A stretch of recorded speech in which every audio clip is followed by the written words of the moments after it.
Story 1. My bones are all light green in color because of medication I was given as a baby. I found out after injuring my finger and exposing the bone, and my doctor checked my pediatric records. Story 2. My grandmother struggled with her mental health throughout her life. I learned at a young age that she had attempted suicide. My mother often shared her traumatic experiences with me while I was growing up. I wish I had learned about it when I was older. Story 3. My parents' former boss looked much more like me than my father. Story 4. My father's brother once tried to assault my mother. I am one of the few people who knows. Story 5. The systematic evil that exists in the world is addictive. While it is good to be aware of such things, it can be quite unhealthy for the mind. Story 6. A friend of mine committed suicide by standing on her bed, holding a knife to her chest, and letting herself fall on it. Another friend found her. I wish I had not asked how she did it. Knowing how much physical pain she was in when she died will haunt me forever. Story 7. The level of cruelty that people are able to descend to is shocking. The lack of empathy, logic, and accountability is deeply frightening. Story 8. Discovering at 58 that there is real evil in the world. Not just things you read or see on the news, but real evil in people we know and sometimes have known for years. I am not naive and have seen a lot, but now I am actually frightened. Story 9. I deleted words on my PC the wrong way. Instead of using backspace and holding it to delete many characters, I used Control plus backspace to delete entire words. I feel like I have been wasting years of my life. Story 10. The real reason my brother got a divorce is that he got a young woman pregnant. He was paying child support for 2 children in his 50s. Story 11. Friends cheating on partners. In one case, I was friends with their partner. In the other, he cheated with his best friend's girlfriend, who I was also friends with. Both times, I was put in an impossible situation. Story 12. What evil and hatred some people are capable of inflicting. Story 13. My partner and I know too much about gastrointestinal cancer since his diagnosis last year. We used to live in ignorant bliss without a care in the world, looking forward to growing old together. Now we know many names for tumors, medications, anatomy, and medical specialists. I wish we could go back to being blissfully unaware of all this, just living life like everyone else. Instead, we are researching ways for him to live the next several weeks comfortably. I would not wish this on anyone. It is physically and mentally exhausting. But I love him, so we are doing what we can to help each other through this. Story 14. My dad would mention having a brother who died in a car accident when I was a kid but never really spoke about him or brought it up.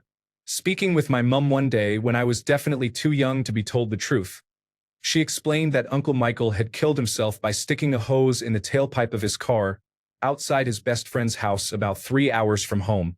When the friend called to let my dad know he had died, my grandfather drove them both to the friend's house and forced my dad to move him into the passenger seat, drive his dead body home, and then carry him into the house so that they could call an ambulance and pretend he had died in his sleep. My dad doesn't know that I know, and still only tells the family that he died in a car accident. I really wish I didn't know the truth because it feels like something my dad doesn't even want to know. Story 15.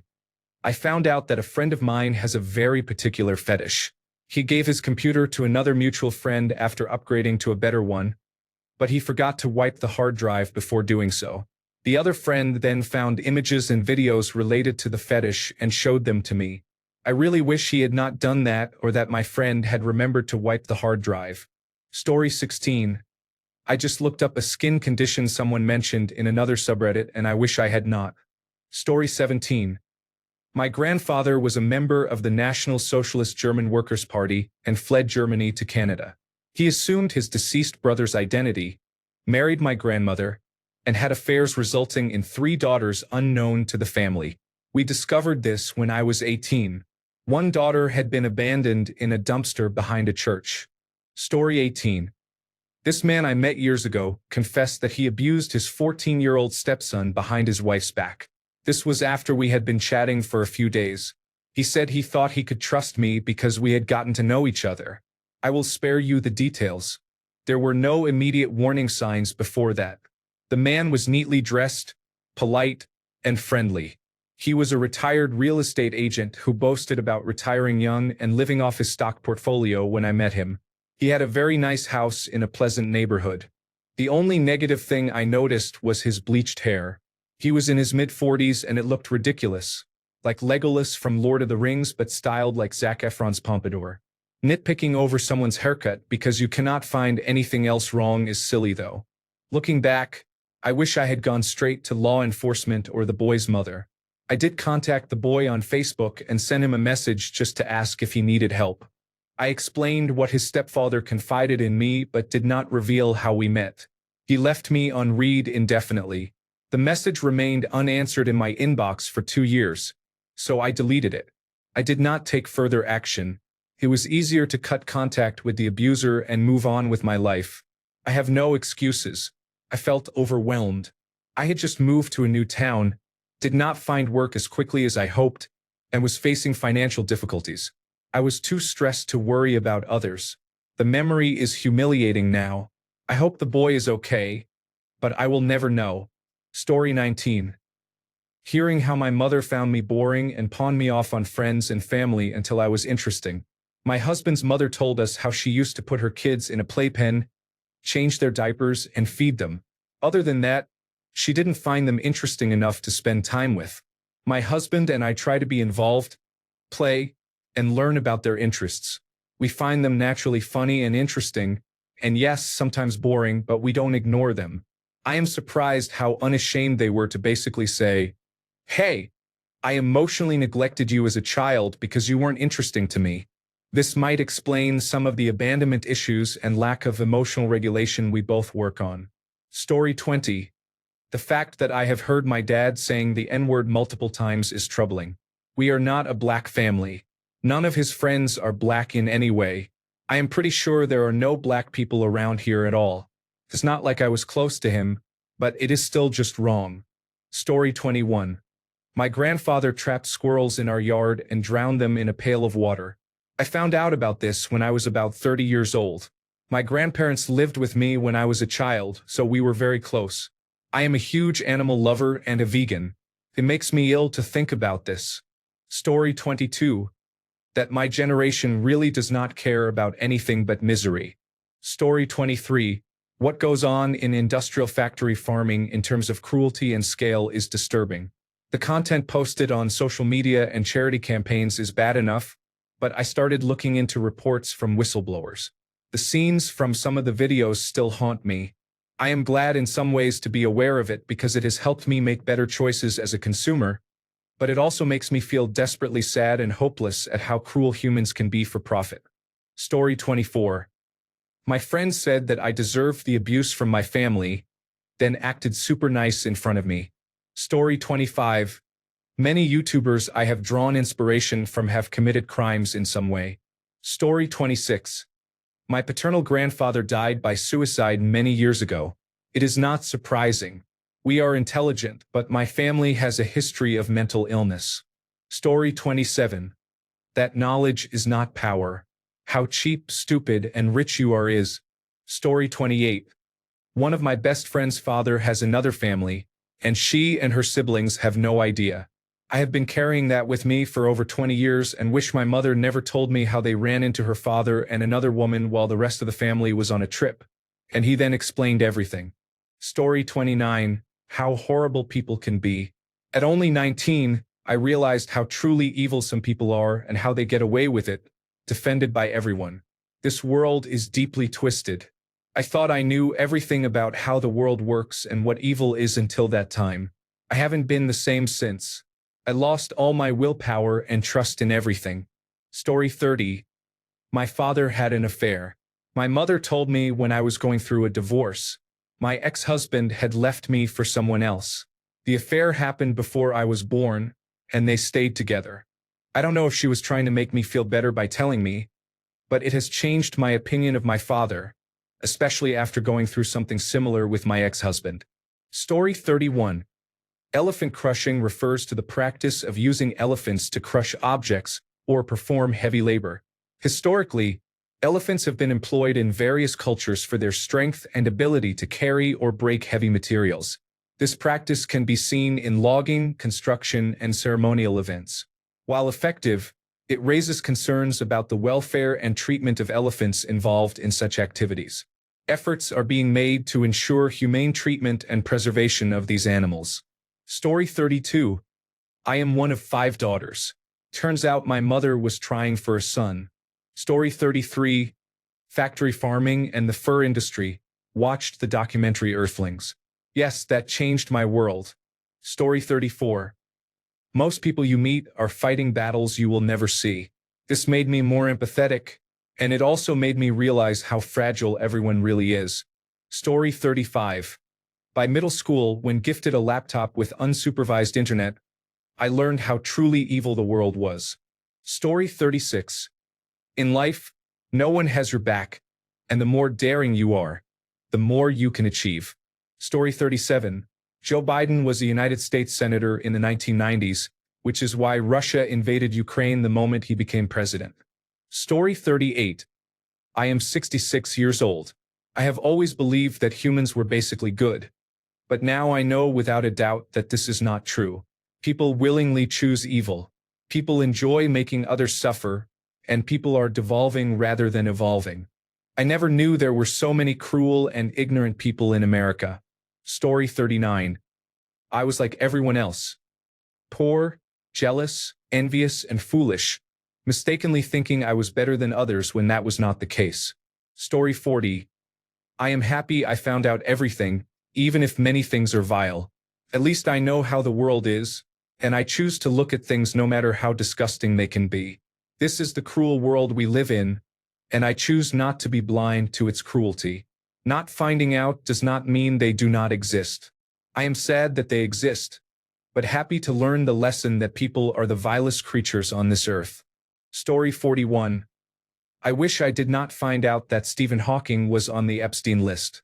I cried when he died because I admired his contributions to the world. It makes me feel sick now because of the implications. There are no excuses for anyone on the list. Story 42. My parents love my siblings but forget about me after saying how much they love me. Story 43. I found out she did not love me anymore, or maybe she never did. I took the initiative to lead the conversation that day and ended the relationship. Story 44. Ending of Demon Slayer.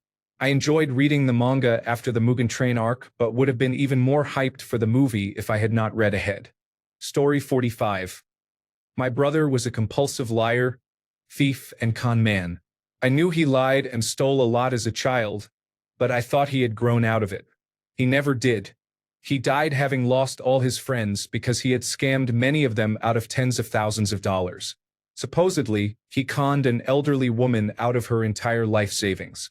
One of his friends told me they knew of women who were afraid of him, indicating he may have also been abusive.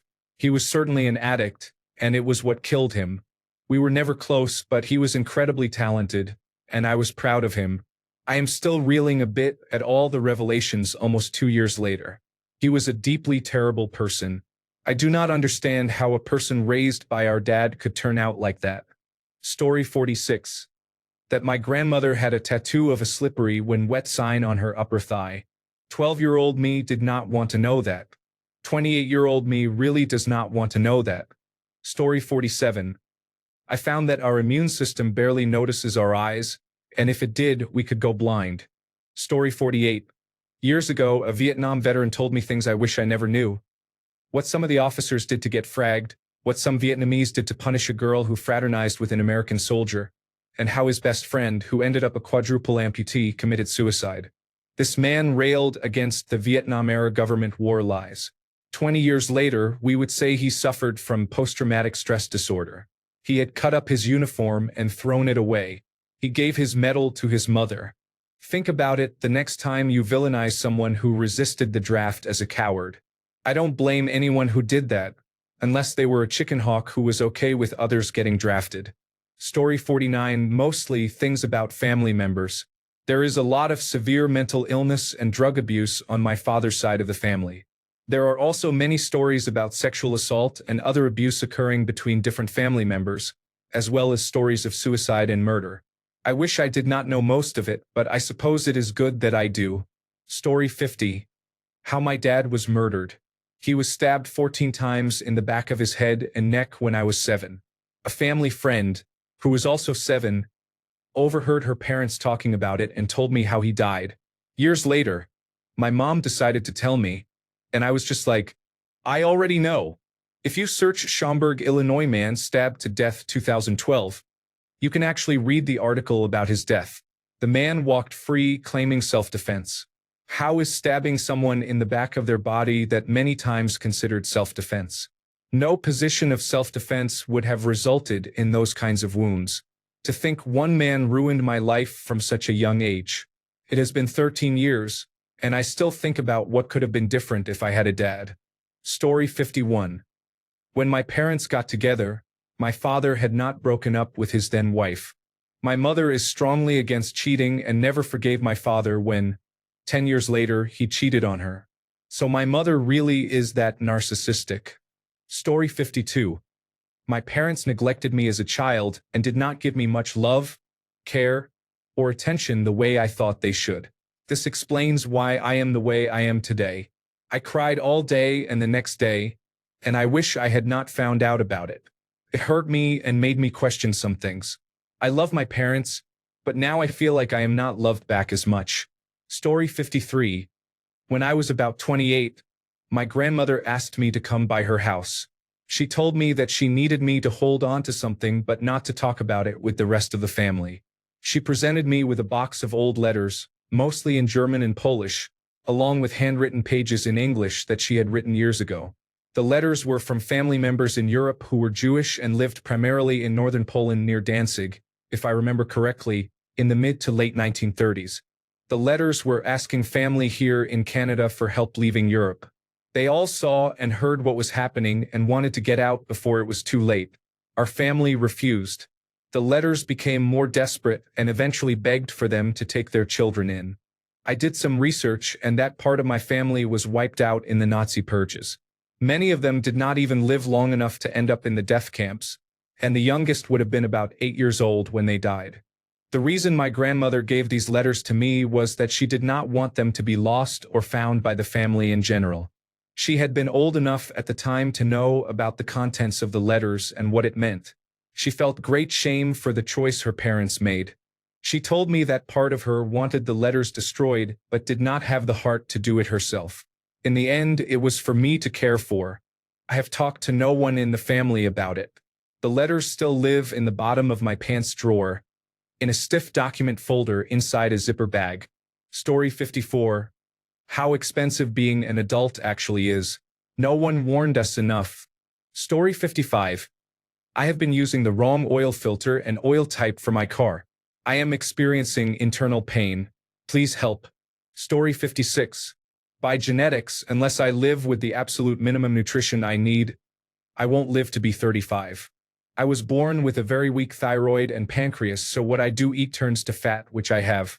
To lose and maintain weight, I have to do a ketogenic diet but balance my intake with what I expend, so there's no deficit. This is a very thin line and a tricky process. My great-grandmother was diagnosed with early-onset dementia and had a history of lung, heart, and blood issues, including low white blood cell count at times. My grandmother is known to have high iron and has had a very sore head the last few years, but no diagnosis has been found despite many scans. My mother has low iron and has had a mini stroke. She also has an enlarged blood vessel close to her brain, which is dangerous. On my father's side, my grandfather's mother lived to be 92 years old. She never smoked or drank but was heavy into glass and powder substances back in the day. My grandfather was healthy until he developed an infection in his tooth that spread to his gums and then to his jawbone. Later, cancer appeared in his lower right leg and also developed on his left hip, literally eating away at his bone. He was receiving treatment in Canada, which was nearly free, including radiation. After battling treatment and cancer progression, he passed away.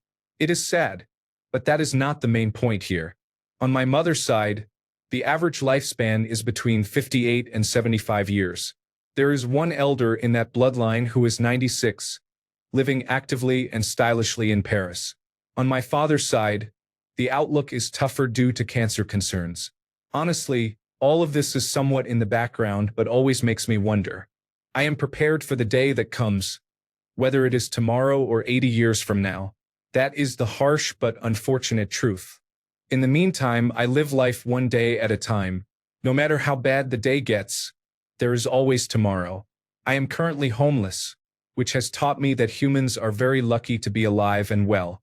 I live on a sandbar and eat fish every day. I have a bicycle that I ride into town once a week to charge my phone, a power box the size of a car battery, and a small power bank. I am grateful to be alive and for the technology we have. I probably wouldn't have survived without the ability to call emergency services. Story 57. My boyfriend had slept in the same room as a female friend and lied to me about it for over a month. It spiraled from the moment I found out and ruined one of the best relationships of my life. I felt like I had lost a second family and my entire home. I miss his dog so much. Story 58. Women are emotional and men are violent. Story 59. Every molecule in your body was at some point part of something completely different: dinosaurs, stars, oceans. You are literally the ancient universe in motion. Story 60. That kinks are hereditary. I can never look at my family the same way again. Story 61. Postoperative surprise in the bedroom makes me think this kind of dishonesty should be a punishable crime. Story 62. Jensen's marriage is uncertain, and he may be gay. There are many factors that can confirm this. He was my standard. Story 63. I follow a cringe meme page on Instagram, and they posted a screenshot of a post under the subreddit called Trans Tummies. I decided to check it out. Story 64. I accidentally found my sister's private video when I was 10 years old. It negatively affected my perspective on women. After that, I never saw my sister the same way and could not consider her my sister anymore. Story 65. Dustin dies at the end of the upcoming and final season of Stranger Things. Story 66. On average, people eat 9 spiders per year while they sleep. Thanks a bunch for sticking around till the end of the video. Remember to subscribe, and until next time, stay awesome and goodbye.